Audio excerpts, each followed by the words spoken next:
The name Walt Disney is forever linked with childhood fun and fairy tales. But the heiress to the Disney family fortune has chosen to follow a path that's a bit less cheerful. Abigail Disney has pursued her own dream to help improve the lives of people in war zones and closer to home as a social activist and documentary maker. Lisa Whitehead caught up with her in Melbourne. Like any good industry function, this cocktail party and gala dinner is all about networking. Started quite small, fair enough to say. Yeah, absolutely. But are now competing and winning big contracts. This event is connecting investors with projects in need of money. But they're not chasing a profit or even recognition. Just the satisfaction of knowing what they give can make a difference. Love your work. Tonight's guest speaker, influential American philanthropist Abigail E. Disney, knows the feeling well. I got this idea that, yes, it's very nice and good to give money away, but it's better to think about it. It's better to examine your ideas, examine your motivations, be strategic, be thoughtful, and so forth.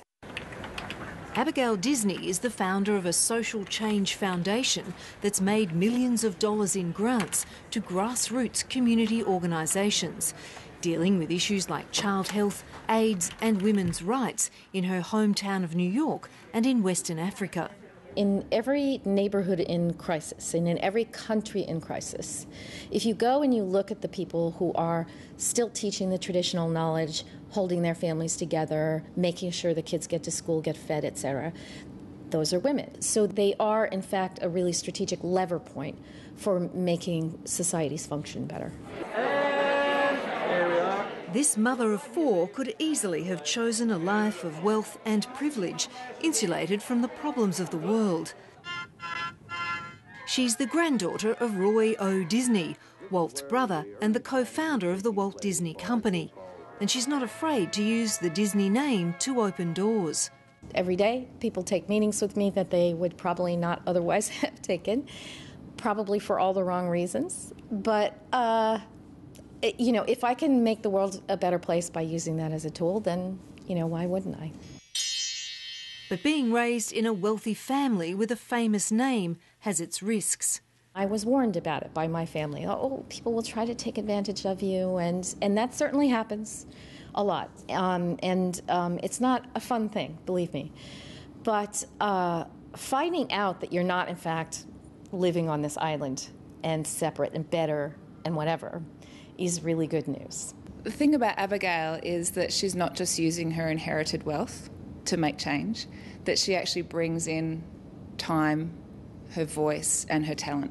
So I wanted to tell these stories of the people I met. And then I found this story in Liberia, which really, in fact, it contained everything about the way I think change happens and the people that that are just incredibly inspiring. We wore plain white clothes with the hair tied. We wore the white, saying to people we were out for peace. And this is how we decided to sit at the fish market every day.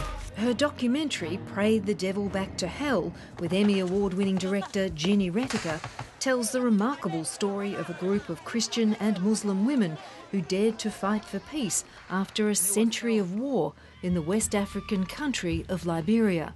We are fed up with the war, and we are doing this to tell the world we are tired of fighting the killing of our people. My now dear friend, Lema Bowie, who is the lead character in Pray the Devil Back to Hell, the day she won the Peace Prize was pretty great.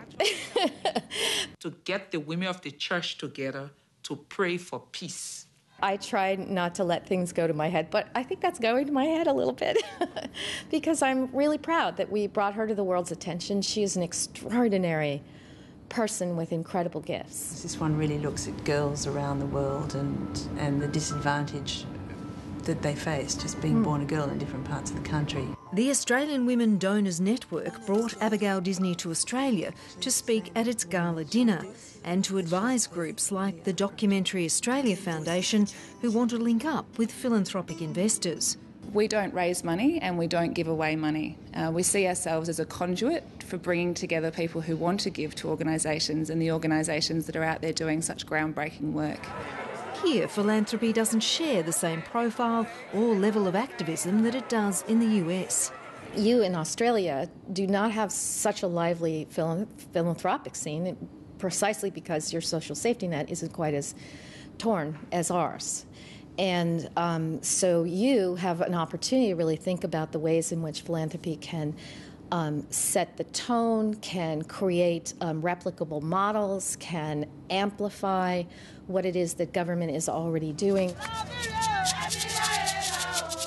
Abigail Disney's latest production, a 5-part series called Women, War and Peace, continues to shine the spotlight on women in conflict around the globe. It's a long way from the award-winning animation of Mickey Mouse and Donald Duck, but a share in the fortune amassed by the entertainment conglomerate has given Abigail Disney the power to make a difference. Finding out that I'm just a brick in the wall, which is essentially the lesson of philanthropy, has been the best thing that's ever happened to me in life.